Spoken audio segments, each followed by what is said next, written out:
Hey there, it's Brent Clayton here from Firerecruitmentaustralia.com, and today the subject I'm going to cover is a day in the life of a firefighter.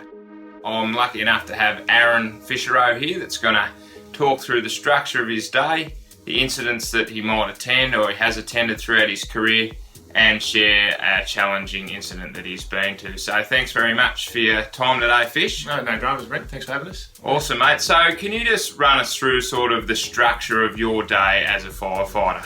Yep, so typically the day will start off, our first priority is checking the trucks first. So we'll go over sort of from one end to the other with the trucks, make sure all our gear is ready to go operational wise, make sure the pump's right to go on the truck.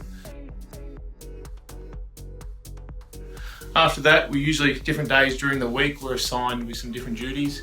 So say one day might be committed to one truck. We'll do an inventory on the whole truck, running every bit of gear, making sure that everything that's meant to be on the truck is ticked off and that it is there.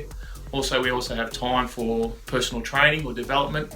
So we have guys at different ranks, so different stages of training, you can say. So we'll develop and put in a bit of time for those guys to be able to get that development into that. Yep. We get new guys coming in too, so that's a bit of a challenge in that we've got to do some consolidation training with them. Cool. And get them up to speed. I suppose just to even clarify it a bit further, what's sort of some of the stuff you've been working on, the last couple of shifts, as far as, training and community sort of stuff? Yeah, so one thing we're looking at doing is we have pre-plans, we have alarm premises. So what we've just started doing with that is making sure they're up to date, but also is accurate in regards to the information they contain. So we might be do a little bit of reconnaissance, getting photos, making sure contact details, water points, things like that. Yeah, very important for us. There's a large range of stuff that you're exposed. Yeah. Like Aaron just touched on the pre-planned side of things.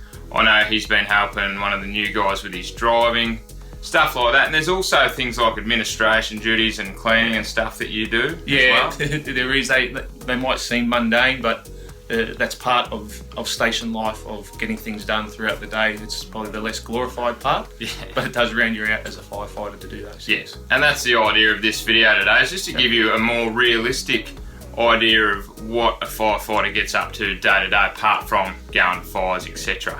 So, and another thing that sort of happens at the very start of the day is we have a muster or a meeting where we all agree on the objectives and stuff for the day, and everyone gets assigned their tasks and stuff like that. So that's something that goes on at the start. And now, Aaron, so what are some of the jobs that we might attend, so as far as emergencies go? Yeah, so as you can aware, emergencies come big, small sizes, everything. So we'll go to our car accidents, whether it's just a minor bing where we're just washing away a bit of mess off the ground, or something that is a bit more involved and people may be trapped and injured.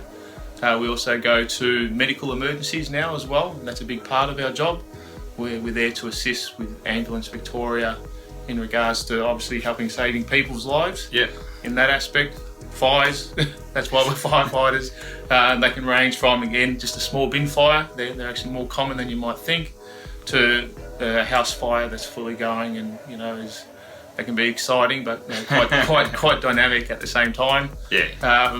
Come summer, we know what Victoria's famous for, or Australia is famous for, in regards to the bushfire threat. Yeah, exactly. That keeps us busy through that time as well. Yeah, and even if you're working for a service that doesn't do the medical side of things, you'll be exposed to it in some way anyway, through first aid and managing scenes and stuff like that. Another one is the Hazmat, so the hazardous materials sort of stuff. Yep. Less common in frequency, but definitely something that goes on as far as jobs go, mate. So have you got a sort of a specific job that sort of stands out, just in type, a brief, that's sort of challenged you as a firefighter, mate?